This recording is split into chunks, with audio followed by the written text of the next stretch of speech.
ओम शांति। 2 नवंबर 2022। बाबा के महावाक्य। मीठे बच्चे, अब श्रीमत पर मन और बुद्धि को भटकाना बंद करो। एक बाप से संबंध जोड़ बुद्धि योग लगाओ तो सब बंधन समाप्त हो जाएंगे। प्रश्न: बाप संगम पर तुम्हें कौन सा पुरुषार्थ कराते हैं जो सारे कल्प में नहीं होता है?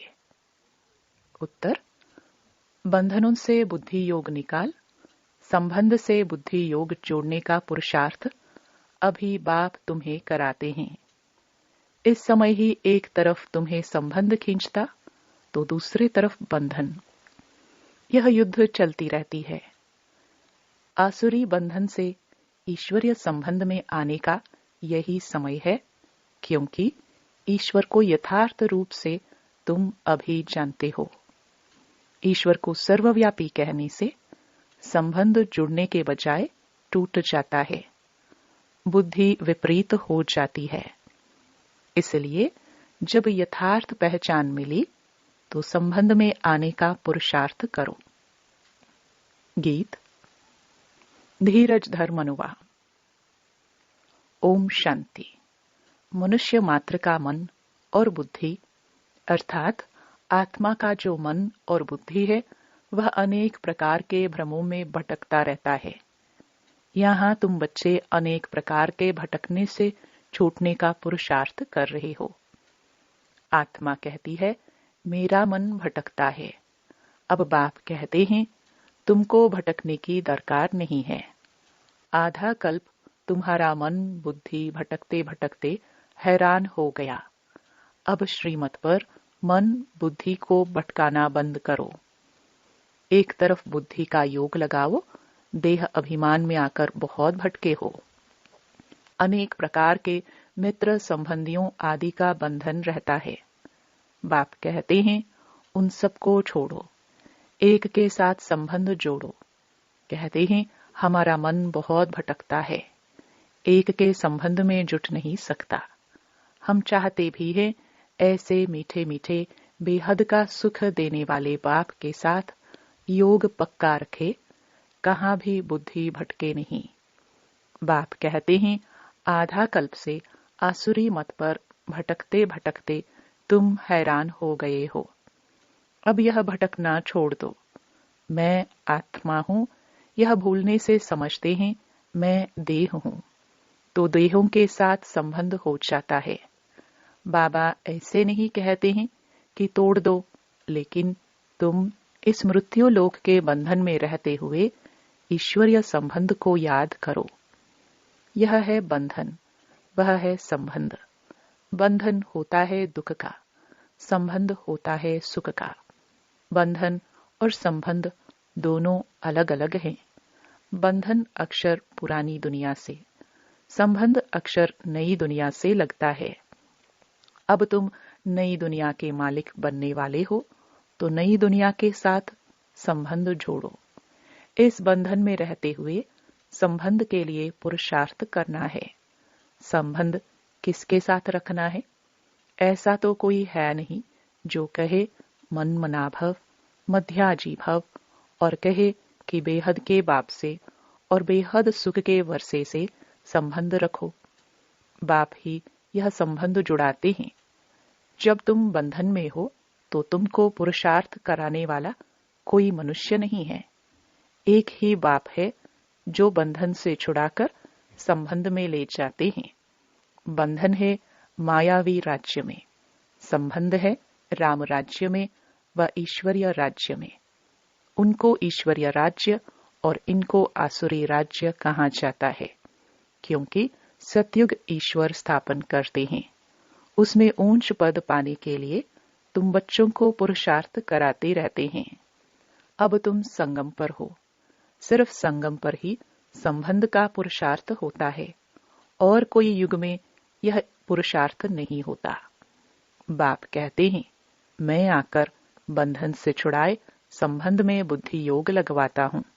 सतयुग में नए संबंध की प्रारब्ध अभी के पुरुषार्थ से मिलती है। जो संबंध को जानते ही नहीं तो पुरुषार्थ कैसे करेंगे? यह तो जरूर होगा, एक तरफ संबंध खींचेगा, दूसरे तरफ बंधन खींचेगा। यह लड़ाई होती है। सतयुग त्रेता में संबंध की बात ही नहीं, द्वापर कलयुग में भी संबंध की बात नहीं। संगम पर ही संबंध और बंधन का ध्यान रहता है। अब तुम जानते हो, आसुरी बंधन से ईश्वरीय संबंध में जा रहे हैं। संगम है ही पुरुषार्थ का युग। तुमको ही बंधन और संबंध का पता है। आसुरी बंधन में रावण ने लाया, ईश्वर फिर ईश्वरीय संबंध में ले जाते हैं। बाप तुम्हारा बुद्धि योग अपने साथ जोड़ते हैं, जिससे तुम स्वर्ग के मालिक बनते हो। भक्ति में जो पुरुषार्थ करते हैं वह है अयथार्थ। यथार्थ पुरुषार्थ परमपिता ही कराते हैं। सर्वव्यापी के ज्ञान से परमात्मा से संबंध नहीं हो सकता और ही टूट पड़ता है। अब तुमने एक बाप के साथ बुद्धि योग जोड़ा है और स्वर्ग वैकुंठ की राजाई के लिए तुम पुरुषार्थ कर रहे हो। शास्त्रों में तो भगवानुवाच अर्जुन के प्रति लिख दिया है। सिर्फ एक अर्जुन थोड़े ही होगा। भगवान ने राजयोग तो बहुतों को सिखाया होगा ना, नहीं तो स्वर्ग की राजधानी कैसे स्थापन हो? दुनिया में ऐसा कोई मनुष्य नहीं जो कहे कि हम भविष्य जन्म जन्मांतर के लिए पुरुषार्थ करते हैं। यह सिर्फ तुम ब्राह्मण ही कर सकते हो। यह निश्चय है कि हमारी दैवी राजधानी ड्रामानुसार जरूर स्थापन होनी ही है। हम न चाहे तो भी जरूर होगी। इम्पॉसिबल है जो स्थापना न हो। ड्रामा जरूर स्थापना कराएगा। ड्रामा हमको जरूर पुरुषार्थ कराएगा, कल्प पहले मुहाफिक। परंतु चलना है श्रीमत पर। ड्रामा कहकर अपनी मत नहीं चलानी है।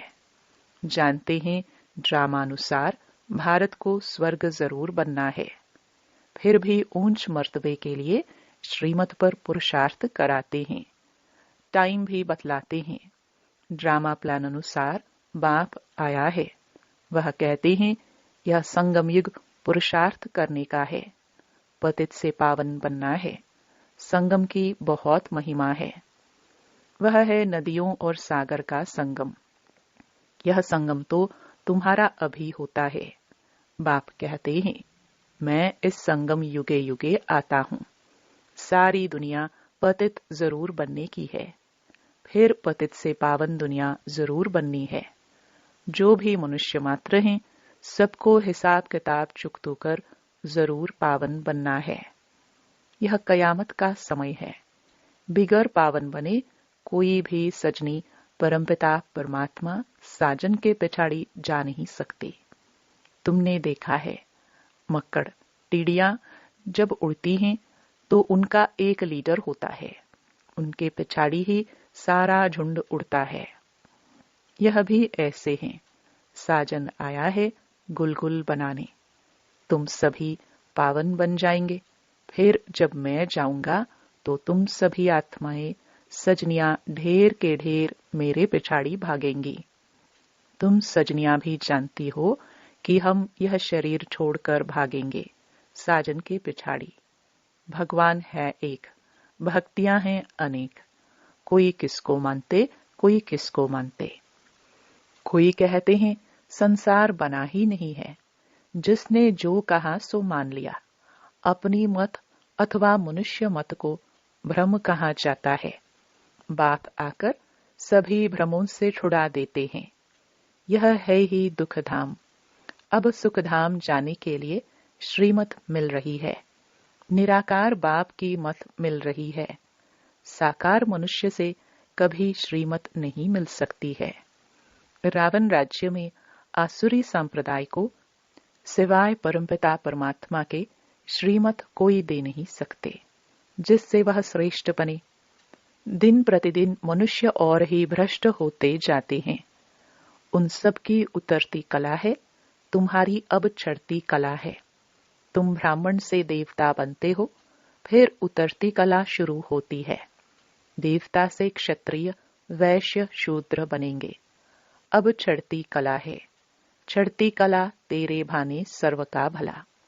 सब मुक्ति धाम में चले जाएंगे और तुम जीवन मुक्ति में चले जाएंगे। भारत कभी खाली नहीं होता।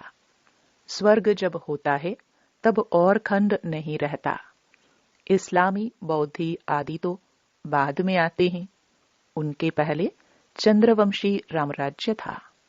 उनके पहले सूर्यवंशी लक्ष्मी नारायण का राज्य था। क्राइस्ट नहीं था तो बौद्धि थे। बौद्धि नहीं थे तो इस्लामी थे। इस्लामी नहीं थे तो रामराज्य था। उनके पहले सूर्यवंशी थे। अब सूर्यवंशी, चंद्रवंशी दोनों घराने नहीं है। बाप आकर 3 धर्म स्थापन करते हैं। तुम ब्रह्मा मुख वंशावली सच्चे ब्राह्मण देवता बनने के लिए पुरुषार्थ कर रहे हो। शूद्र पुरुषार्थ नहीं करते। ब्राह्मणों को ही ब्रह्मा द्वारा श्रीमत मिलती है, जिससे तुम श्रेष्ठ देवता बनते हो। बाकी थोड़ा समय है। विनाश आया कि आया। हालतें बिगड़ती रहती हैं। बिगड़ने में टाइम नहीं लगता। अगर एक ने बॉम्ब चलाया तो दूसरे भी चलाने लग पड़ते। तुम सूक्ष्म वतन, मूल वतन, वैकुंठ देख कर आते हो। साक्षात्कार होता है। कृष्णपुरी का भी साक्षात्कार होता है। बाकी वहां जा नहीं सकते हैं। जाने का समय तो तब होगा जब शिव बाबा साथ में ले जाएंगे। बाकी साक्षात्कार होता है। अब तुम्हारा मुझ ईश्वर के साथ संबंध जुटा है। तुम्हारी रावण राज्य तरफ पीठ है। मुंह है राम राज्य तरफ। अभी तुम ब्राह्मण वर्ण में हो। वर्ण अविनाशी हैं। प्रजापिता ब्रह्मा के बच्चे ब्राह्मण जरूर चाहिए।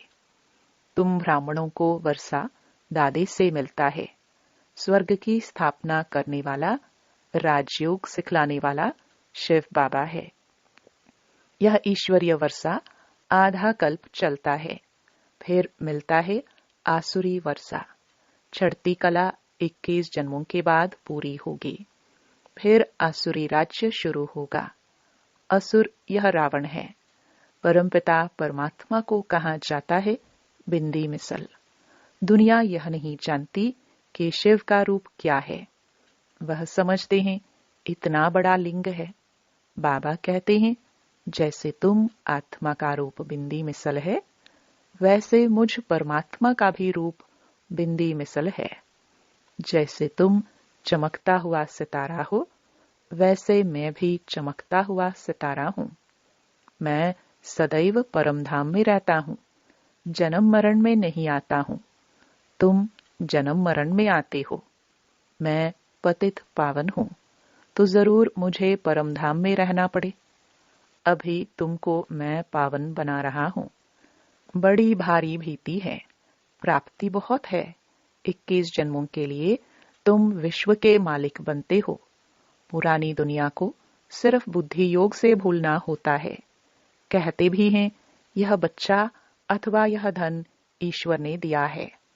अब बाप कहते हैं कि यह सब तो अब खत्म हो जाना है। यह तो कुछ नहीं है। इससे ममत्व तोड़ दो। भगवान तुमसे लेकर क्या करेंगे? सिर्फ तुम ममत्व निकाल दो। यह तो बहुत थोड़ा है। हम तो रिटर्न में तुमको स्वर्ग का वर्षा देते हैं। जैसे बाप नया मकान बनाते हैं तो पुराने से ममत्व निकल नए से जुट जाता है। तुम बच्चे जानते हो यह पुरानी दुनिया भस्म होनी ही है।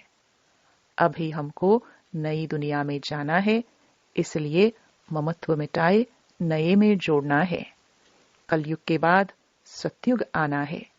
जैसे रात के बाद दिन और दिन के बाद रात आती है, यह सिर्फ बेहद के दिन और रात की बात है। आधा कल्प है ज्ञान की प्रारब्ध, आधा कल्प है भक्ति। जब तमो प्रधान जर्जरीभूत हो जाते हैं, तब मैं आता हूं। अभी तो भक्ति भी व्यभिचारी है।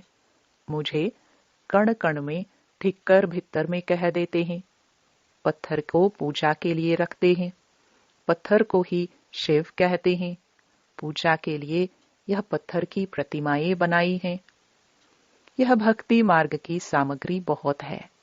जन्म जन्मांतर यज्ञ तप तीर्थ आदि करते, शास्त्र पढ़ते आए हैं। बाप कहते हैं, इन सब से तुम मुझे प्राप्त नहीं कर सकते हो। तुम खुद ही कहते हो कि हे पतित पावन आओ। पतित आत्माएं तो जा नहीं सकते। समझाते तो बहुत अच्छी तरह से हैं। गीत भी है कि अब थोड़ा धीरज धरो, श्रीमत पर चलते चलो तो तुम्हारे सब दुख दूर हो जाएंगे। 21 जन्मों के लिए तुम फिर विश्व के मालिक बन जाएंगे। एक है पारलौकिक बाप, स्वर्ग का वर्षा देते हैं। वहां दुख की कोई बात नहीं। तुम 5000 वर्ष बाद बाप से वर्षा लेने आए हो। जो आकर थोड़ा बहुत सुनते हैं वह भी स्वर्ग में आएंगे, परंतु ऊंच पद नहीं पा सकेंगे। जितना योग में रहेंगे उतना पवित्र होते जाएंगे और ऊंच पद पाएंगे। शिव बाबा की याद में रहना है और सृष्टि चक्र को फिराना है। दूसरों को भी समझाना है। इससे बहुत ऊंच पद मिलेगा। बाप कहते हैं, अजामिल जैसे पापियों का भी उद्धार हो जाता है। अच्छा, मीठे मीठे सिखिलदे बच्चों प्रति माता पिता बाप दादा का याद प्यार और गुड मॉर्निंग। रूहानी बाप की रूहानी बच्चों को नमस्ते। धारणा के लिए मुख्य सार। पहला, मृत्यु लोक के बंधन में रहते सुख के संबंध को याद करना है। अपने को आत्मा समझ मन बुद्धि को भटकाने से छुड़ाना है। दूसरा, पुरानी दुनिया खत्म होनी है, इसलिए इससे ममत्व मिटा देना है। सब भ्रमों से बुद्धि योग निकालने के लिए श्रीमत पर चलना है।